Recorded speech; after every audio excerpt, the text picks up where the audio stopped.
Mulai bisnis kecil, itu udah jadi impian banyak orang. Tapi kalian tahu nggak, dengan melakukan hal yang tepat dan langkah yang tepat, kita bisa membuat itu menjadi kenyataan. Dalam video ini, kita akan membahas langkah apa saja yang harus kita ambil untuk memulai bisnis kita dari nol sampai sukses. Nah, kita simak! Siapa sih cewek yang gak suka makeup? Karena aku suka banget. Mulai dari pakai complexion sampai makeup kalian di set pakai setting spray, semua kegiatan itu bikin aku happy. Dan makeup jadi salah satu hobi aku. Aku gak mau hobi aku disia-siakan begitu saja. Jadi aku pengen mengembangkan ide bisnis kreatif dari salah satu hobi aku. Aku mulai untuk melihat-lihat dan mencari inspirasi tentang ide bisnis kreatif di internet. Aku harus mulai dari mana dan apa aja yang harus aku lakuin. Gak lupa juga untuk aku catat supaya aku bisa ngerti poin-poin penting dari ide bisnis kreatif. Langkah pertama adalah menemukan ide bisnis kreatif dan mengembangkannya menjadi sebuah bisnis plan. Lalu pastikan juga mencakup hal-hal berikut ini ya. Yang pertama adalah target pasar. Jangan lupa juga untuk mencantumkan strategi pemasaran dan juga analisis keuangan.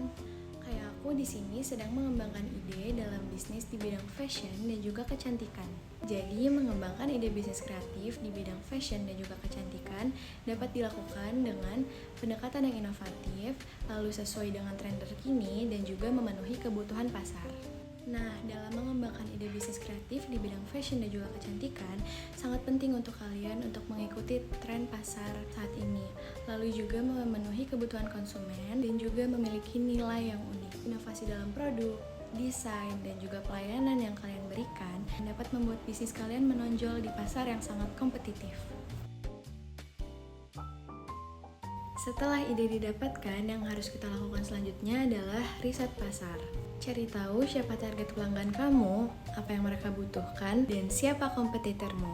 Di tahap ini, kita bisa memakai beberapa metode seperti survei, wawancara, dan analisis tren online. Riset ini dapat membantu kamu untuk memahami peluang dan juga tantangan dalam bisnis kamu. Sebagai contoh, di sini aku sedang melakukan riset market menggunakan metode survei online, di mana kita membuat pertanyaan seputar produk yang akan kita tawarkan dan membagikannya kepada audiens untuk diisi. Dengan metode ini, kita dapat mengumpulkan data langsung dari konsumen tentang produk, layanan, dan juga preferensi mereka. Selain itu, menggunakan metode survei online juga memiliki banyak keunggulan, seperti menghemat biaya dan waktu, dapat menjangkau audiens secara luas, dan mendapatkan hasil analisis secara cepat. Riset pasar membantu perusahaan memahami kebutuhan konsumen, tren pasar, dan juga kekuatan pesaing. Dengan data yang akurat, perusahaan dapat mengembangkan produk yang tepat dan juga menggunakan strategi pemasaran yang efektif. Tentang keuangan bisnis itu memang penting untuk kelancaran usaha kita. Kita harus menentukan modal awal. Ini bisa berasal dari tabungan pribadi ataupun pinjaman usaha kecil. Modal ini akan menjadi fondasi untuk bisnis kita berkembang. Selanjutnya buat anggaran operasional. Ini meliputi biaya rutin seperti gaji karyawan, bahan baku, dan biaya sewa tempat. Pastikan semua pengeluaran tercatat dengan jelas. Jangan lupa juga untuk proyeksi pendapatan. Tentukan target pendapatan per bulan atau per tahun dan buat perkiraan keuntungan yang realistis. Dengan perencanaan keuangan yang matang, kamu bisa mengelola resiko dan memastikan bisnismu berjalan dengan lancar. Jadi kita harus memulai merencanakan keuangan bisnis kita dari sekarang.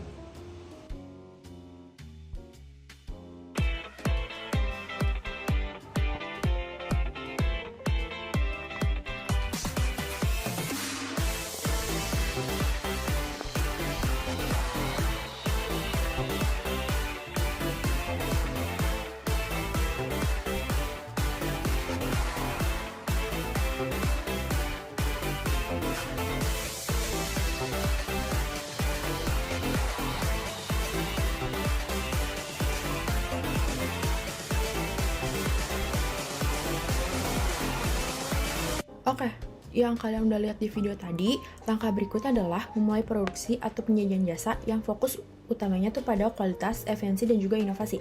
Jika bisnis kamu berbasis dengan produk, maka pastikan proses produksinya itu konsisten. Jika bisnis kamu jasa, pastikan kamu memberikan pengalaman yang terbaik untuk pelangganmu. Pemasaran adalah kunci untuk menarik pelanggan. Kita dapat memanfaatkan media sosial untuk menjangkau lebih banyak orang. Buat konten yang menarik, seperti video pendek atau ulasan produk. Jika memungkinkan, gunakan strategi promosi kreatif seperti giveaway atau kolaborasi dengan influencer.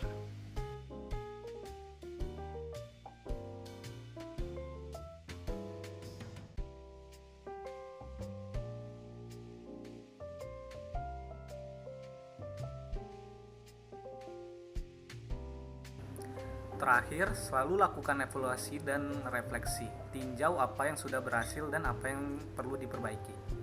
Gunakan data seperti laporan keuangan atau umpan balik pelanggan untuk mengambil keputusan yang lebih baik ke depannya.